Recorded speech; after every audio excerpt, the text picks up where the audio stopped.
They're two of the most iconic swordsmen in video game history, known for taking on things way out of their league. Link, the champion of Hyrule. And Cloud Strife, guardian of the Lifestream, and Orphans. Since both combatants use such vast player customizable arsenals, in this scenario they will wield what they are most comfortable taking into battle. These are the weapons they choose to take into their fighting games. However, since standard skills, weapon traits, and armor aren't specified in Dissidia and Smash, we're taking those from their whole story. And remember, in Death Battle, there is no outside help allowed. Oh, but Boomstick, they have summons, and they're cool, and fairies, and shut up! It's our show, and this is the way we do it. I'm Wizard, and he's Boomstick, and it's our job to analyze their weapons, armor, and skills to find out who would win a Death Battle. Link is the legendary multi-incarnate hero of the Hyrule Kingdom. Humble and brave, he has battled the forces of evil for over 10 generations. Each fairy hero is Link! Haha, to each other. No, Boomstick, he's not a fairy. Pointy ears, tights, magic, and look at that hair! Fairy. Every incarnation of Link bears the spirit of the hero, bestowing the unbreakable will and combat prowess of each previous owner. Since he's got over 10 links of learning to work with, he's an expert with tons of weapons and magic, especially his iconic Master Sword. This double-edged blade was forged by the goddess Hylia to slay powerful demons. It repels evil and deflects light-based magic. And when Link's in top shape, he can shoot beam thingies out of it. Why this changes when he takes a hit, I don't understand, but hey, lasers! When low on energy, the Master Sword can still launch the Skyward Strike by calling upon power from above. In addition, it utilizes 3 magical medallions.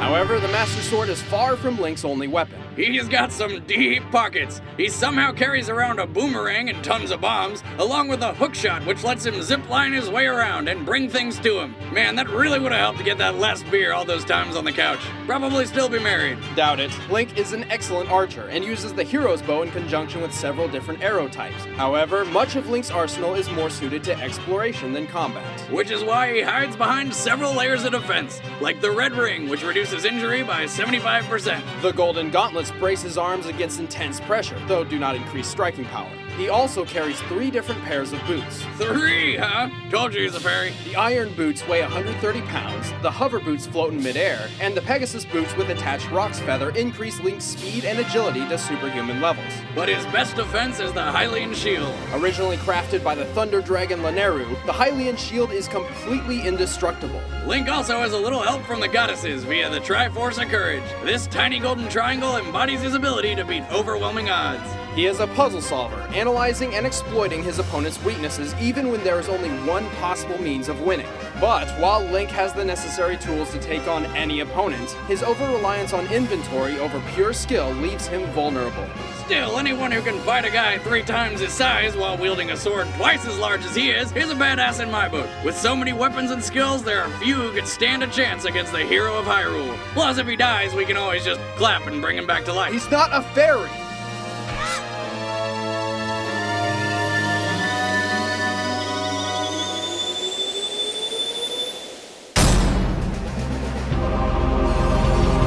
Cloud Strife, guardian of the Lifestream, is no ordinary swordsman. There's no way around it. He's a fucking super soldier. But damn, he's in desperate need of a haircut. Impulsive and moody, Cloud strove to join the illustrious soldiers of the Shinra organization. Instead, he was forcefully exposed to Mako poisoning, a raw energy drained from the planet itself. And somehow it gave him all the memories of his dead buddy Zack, including his first-class soldier training. Thanks, strangely convenient planet poison. That's not all Cloud inherited from his friend. His main weapon is Zack's Buster Sword, a colossal single-edged blade. With his strength, Cloud can swing this much faster than any normal human. Holy shit, look at it!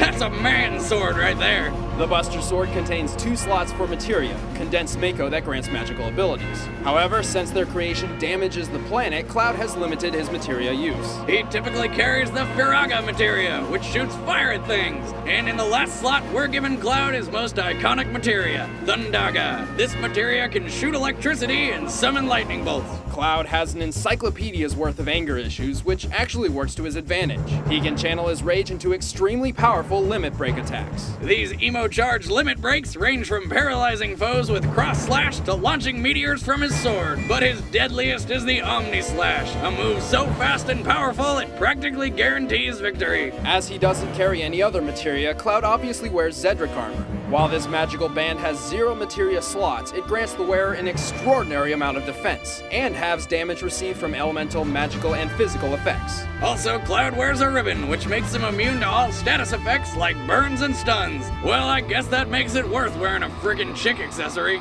Cloud is brash and aggressive, but not the brightest fighter. He often relies on overpowering opponents through sheer ferocity and brute strength. Like a badass, you don't need to think too hard when you're strong enough to cut through frickin' skyscrapers. Cloud's single-handedly taken down quite a few powerhouses, like the giant Bahamut Sin and planet-busting Sephiroth. He's even been completely impaled and shrugged it off like it was nothing, multiple times! I mean, look at this shit! It's impossible to deny, Cloud's superhuman abilities make him one of the deadliest swordsmen in video game history. Even if he looks like a girl.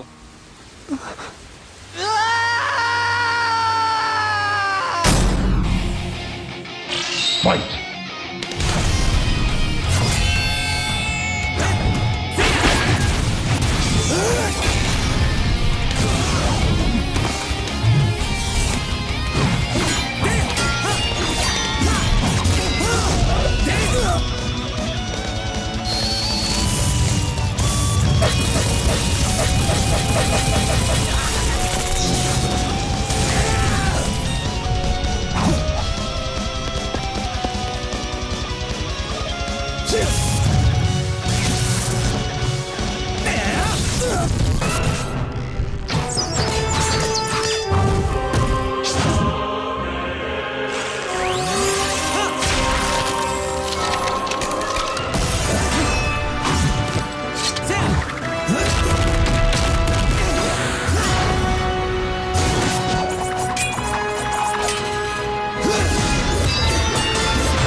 Chalk one up for the fairy guy! That was awesome! In what might be the closest duel in death battle history, Link's combination of arsenal and strategy were just enough to defeat Cloud's brute force. Not to mention his items helped him match Cloud's superhuman abilities. Cloud may be powerful, but Link's golden gauntlets were stronger. In Ocarina of Time, Link used them to lift and throw an enormous column of granite. As granite weighs 166 pounds per square foot, this means Link can withstand over 1,000 tons of pressure, surviving any of Cloud's assaults. Cloud should have had his mind on more than just the Master Sword. The winner is Link. It is scientifically proven that people enjoy Death Battle and other Screw Attack content more if it's put right in front of them, like right here. Click these convenient links and see another episode of Death Battle or other Screw Attack videos. I'm doing it for science. Thanks for being a test subject, Boomstick. I did science, I'm better than you.